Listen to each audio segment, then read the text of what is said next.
اللہ رب العزت نے اگر وطن چنا نبی محترم کے لیے تو اماں ہاجرہ کا چنا.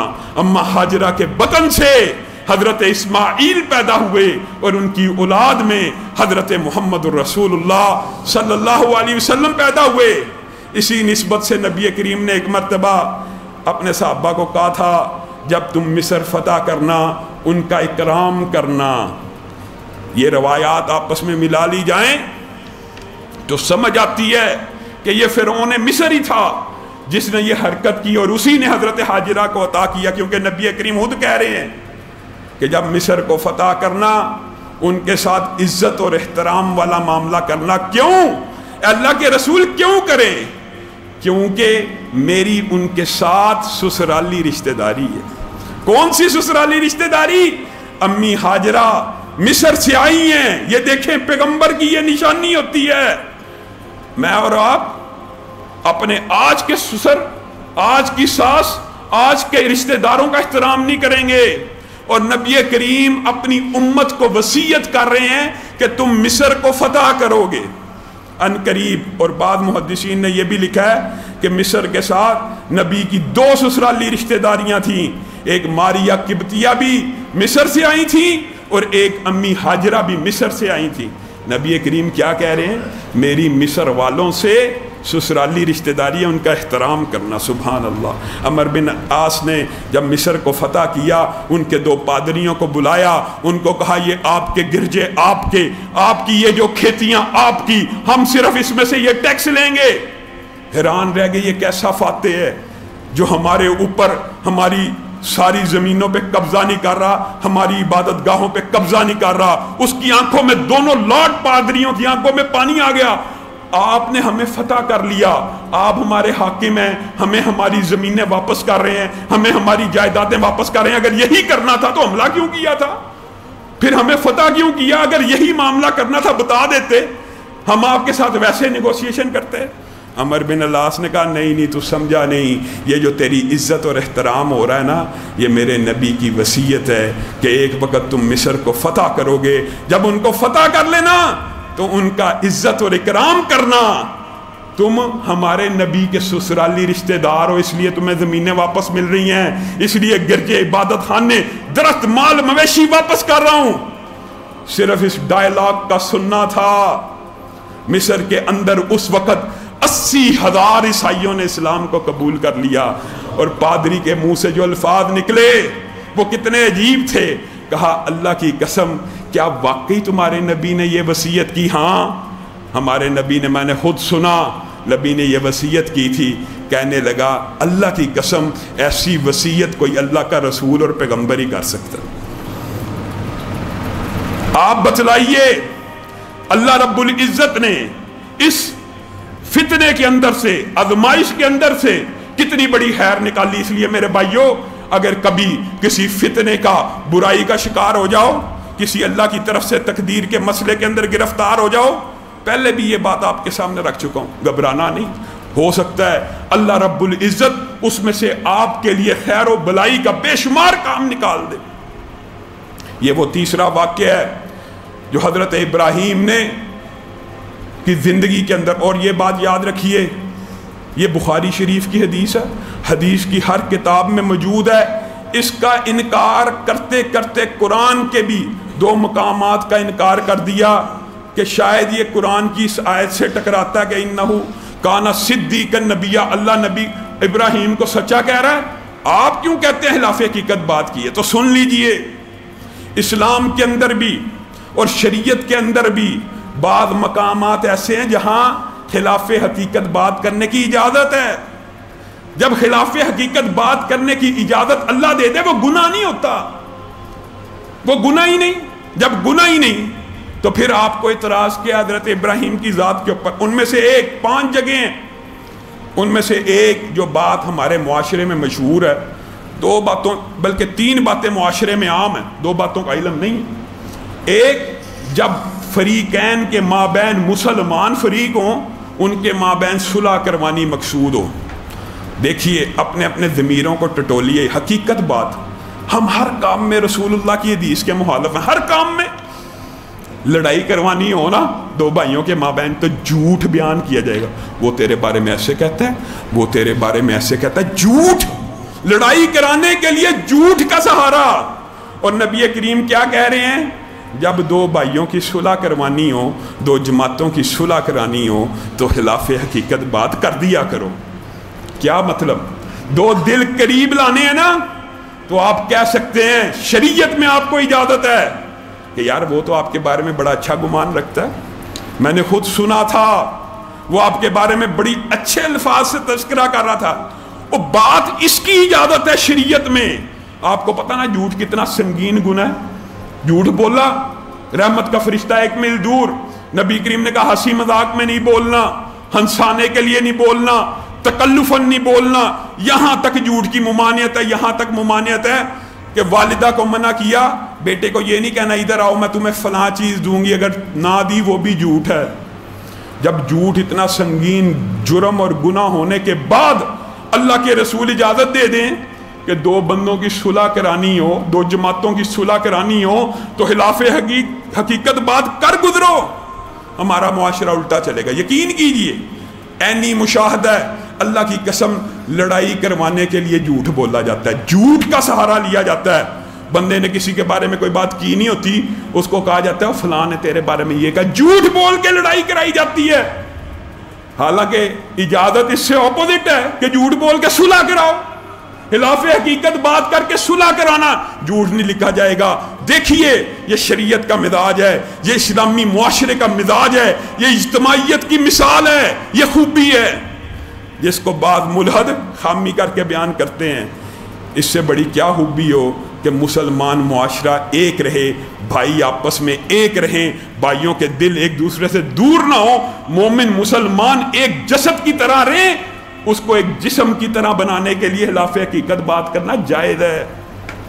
یہ خوبی ہے جس کو ملحد لبرل طبقہ حامی کے طور پہ بیان کرتا ہے کہ یہ دیکھیں جی اسلام کے اندر بنیادی ایتھکس کے اندر اعتراض کرنے والوں کے ہاں اعتراض کرنے کی لمبی چوڑی لسٹیں موجود ہوتی ہیں۔ 1 نمبر بات کہ جب صلح کرانی ہو دو جماعتوں کے مابین بھی، مسلمانوں کی، دو انسانوں کے مابین بھی، دو بھائیوں کے مابین، رشتہ داروں کے مابین خلاف حقیقت بات کرنے کی اجازت ہے۔ جب خلاف حقیقت بات کرنے کی اجازت اللہ دے دینا، رسول اللہ صلی اللہ علیہ وسلم دے دیں، پھر اس کے اوپر گناہ نہیں لکھا جاتا بلکہ کیا لکھا جاتا؟ اجر لکھا جائے گا۔ جو بندہ صلح کرانے کی خاطر ایسی بات کرے گا، کام غلط تھا، کام ایسا ہے کہ اگر بلا مقصد بولے فرشتے رحمت کے 1 میل دور چلے جائیں، یہاں پہ بولے گا تو اللہ تعالیٰ اجر لکھے گا، کیونکہ نبی کریم صلی اللہ علیہ وسلم کے حکم سے کہہ رہے ہیں۔ دوسری بات، جان بچانے کے لیے یہ سب کو پتہ ہے، الحمدللہ مسلمانوں کو اس بات کا علم ہے، کوئی کافر بے ایمان انسان کی جان کے در پہ ہو جائے، اس وقت انسان اپنی جان بچانے کے لیے دل سے انکار نہ کرے، دل سے ایمان نہ جائے، لیکن زبان سے ایسی بات کر دے جو اس کافر کا مطلوب اور مقصود ہو تو اجازت ہے۔ جان بچانا اولا ہے، جان بچانے کے لیے مسلمان خلاف حقیقت یہ بات کر سکتا ہے۔ تیسری بات جو بالکل ہی لوگوں کو علم نہیں ہے، جس کی آگاہی بلکہ ممبر و محراب سے بھی اگر دی جائے تو بعض لوگ کہتے ہیں یار اتنی کھلا مسئلہ بھی لوگوں کے ذہن کو دیکھ کر بیان کرنا چاہیے، حالانکہ میں یہ سمجھتا ہوں اس بات کو عام کرنا چاہیے۔ آج معاشرے میں گھر ٹوٹ رہے ہیں، میاں بیوی کی آپس میں دراڑیں بڑھ رہی ہیں، طلاق کی ریشو مغرب اور یورپ کے الحادی حملوں کی وجہ سے یقین کیجئے معاشرے میں بڑھتی چلی جا رہی ہے۔ اب چاہیے تو یہ تھا کہ معاشرے کے اندر افراد کی تربیت کے لیے یہ بات پھیلا دی جائے کہ نبی کریم صلی اللہ علیہ وسلم کی طرف سے اجازت ہے، خامند کو، بیوی کو اجازت ہے کہ خامند اپنی بیوی کا دل رکھنے کے لیے، اپنی بیوی کو تکلیف اور اذیت سے بچانے کے لیے خلاف حقیقت بات کہہ سکتا ہے۔ بیوی پسند نہیں بھی آ رہی، بیوی آ کے پوچھ رہی ہے میں آپ کو کیسی لگ رہی ہوں، تو خامند کے اوپر لازم، میں تو سمجھتا ہوں جب اللہ کے رسول نے اجازت دے دی ہے کہ بیوی کا دل رکھنا ایسے لمحات کے اوپر، تو اس کو چاہیے کہ وہ کہے کہ آپ بہت اچھی لگ رہی ہیں، آپ بہت خوبصورت لگ رہی ہیں، آپ میرے دل کا قرار ہیں، آپ میرے نظر کا نور ہیں، اگرچہ اس کے دل میں اس وقت اس کو وہ پسند نہ بھی آ رہی ہو، اللہ کی قسم اگر وہ یہ بات نبی کریم صلی اللہ علیہ وسلم کی حدیث کو مد نظر رکھتے ہوئے کہے گا، اس خلاف حقیقت بات کے اوپر بھی اس کو اجر ملے گا، اجر ملے گا۔ اس نے اپنا گھر ٹوٹنے سے بچایا، تلخی سے بچایا، یہ بات معاشرے میں ہے ہی نہیں۔ سٹریٹ فارورڈ ہوں جی، میں بڑا سچ بولتا ہوں، بالکل آپ اچھی نہیں لگ رہی، افسوس ہے، یہ کیا طرز عمل ہے؟ آپ کو تو چاہیے آپ ان لمحات کے اندر اپنا روکھا پن ختم کر دیجئے۔ نبی کریم صلی اللہ علیہ وسلم، طویل موضوع ہے، حضرت عائشہ کے ساتھ جس طرح معاملہ کیا کرتے تھے، آپ سیرت کا وہ باب پڑھیں تو آپ حیران رہ جائیں۔ ہم معاشرے کے اندر بیٹھے ہو نا، اپنی بیوی کی تعریف نہیں کریں گے، لیکن نبی کریم صلی اللہ علیہ وسلم سے صحابہ نے پوچھا آپ کو کون سب سے اچھا لگتا ہے دنیا کے اندر؟ تو فٹ کیا کہتے ہیں؟ عائشہ۔ مردوں کے اندر بیٹھے میں ہم اپنی بیوی کا نام ہی نہیں لے سکتے، ہم نے خود ساختہ تکلفات بنائے ہوئے ہیں، اور نبی کریم خلاف حقیقت نہیں کہہ رہے، نبی کریم تو سچ بول رہے ہیں یہاں پہ۔ اور جب ان سے کہا نہیں ہماری مراد مردوں میں سے تھی، تو نبی کریم کہہ سکتے تھے میرا یار غار، میرا صدیق، میرا دوست، میرا سسر، میرا فلان۔ ثانیس نہیں کیا کہا؟ عائشہ کا باپ، نسبت کی بیوی کی طرف۔ میں اور آپ آج شریعت کے ویسے سارے مسئلے ہمیں پتہ ہیں، لیکن ان مسائل کو اختیار نہیں کرنا۔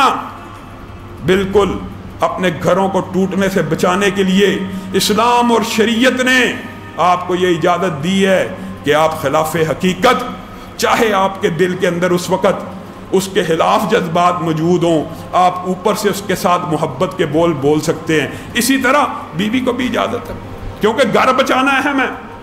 یہ بات معاشرے میں پھیلا دینی چاہیے۔ 3 مقام۔ چوتھی بات، جنگ۔ جب انسان حالت جنگ میں ہو تو دشمن کا حملہ ہو جائے، پھر یہ بندہ کہ نہیں جی میں بڑا سیدھا ہوں، میں بڑا سچا ہوں، ہمارے جوانوں کی اصل تعداد 100 ہے۔ نہیں، جب جنگ شروع ہو جائے، جب دشمن حملہ کر دے، اس کے اوپر ہیبت بٹھانے کے لیے آپ اپنی اصل تعداد چھپا سکتے ہیں۔ آپ چاہے اس کو بڑھا کر بتائیں حکمت عملی کے تحت، چاہے اس کو گھٹا کر بتائیں حکمت عملی، آپ کی حکمت ہے، سپہ سالار کی حکمت ہے۔ تب یہ نہیں کہنا یہ جی سچ بولیں جی کتنے فوجی تھے؟ 100 ہوں جی، میں تو 100 بتاؤں۔ اگر کوئی سپہ سالار چاہتا ہے وہ ان فوجیوں کو 1000 بتا سکتا ہے۔ اگر کوئی چاہتا ہے ہیبت بٹھانے کے لیے صرف 10 تھے تمہارے ساتھ اتنی دیر لڑتے رہے، کہہ سکتا ہے۔ جنگ کے اندر مسلمانوں کے سپہ سالار کو اجازت ہے کہ جنگی حکمت عملی کے تحت دشمن لشکر کے ساتھ، کافروں کے ساتھ خلاف حقیقت بات کر سکتا ہے۔ آخری جو جگہ ہے جس کا معاشرے میں بالکل ابلاغ موجود نہیں، جس کی وجہ سے یہ سارے کا سارا حضرت ابراہیم کے اوپر جو یہ سارے واقعے کے اندر جو منکرین حدیث کے اعتراضات ہیں، اس کی وجہ یہ ہے۔ یہ 5واں مقام ہے، جب حفاظت دین مقصود ہو۔ ایک تھی حفاظت جان، حفظ جان بھی مقدم ہے، حفظ جان کے وقت بھی خلاف حقیقت بات کی جا سکتی ہے، اور حفاظت دین کے وقت بھی خلاف حقیقت سمجھانے کے لیے بات کی جا سکتی ہے۔ جب دین کی حفاظت مقصود ہو، جب اسلام کی حفاظت مقصود ہو، جب اسلام کا، یعنی حضرت ابراہیم نے جو پہلے 2 خلاف حقیقت باتیں کہیں، ان میں کیا تھا؟ اللہ کی قسم ان میں حفاظت دین ہے۔ انی سکیم، میں آج دین کے لیے ایسا عمل کروں گا، ان سارے بتوں کو توڑ ڈالوں گا اور الزام بڑے پہ لگاؤں گا تاکہ ان کی عقل ٹھکانے آئے۔ اس بڑے کے علاوہ کوئی بچہ نہیں، یہی توڑ سکتا ہے۔ اور اگر عقل میں یہ بات آ گئی کہ یہ تو بت بھی نہیں توڑ سکتا، تو سارے کے سارے راہ ہدایت پہ آ جائیں گے، سارے کے سارے راہ ہدایت پہ آ جائیں گے۔ یہ حفاظت دین کا جملہ تھا۔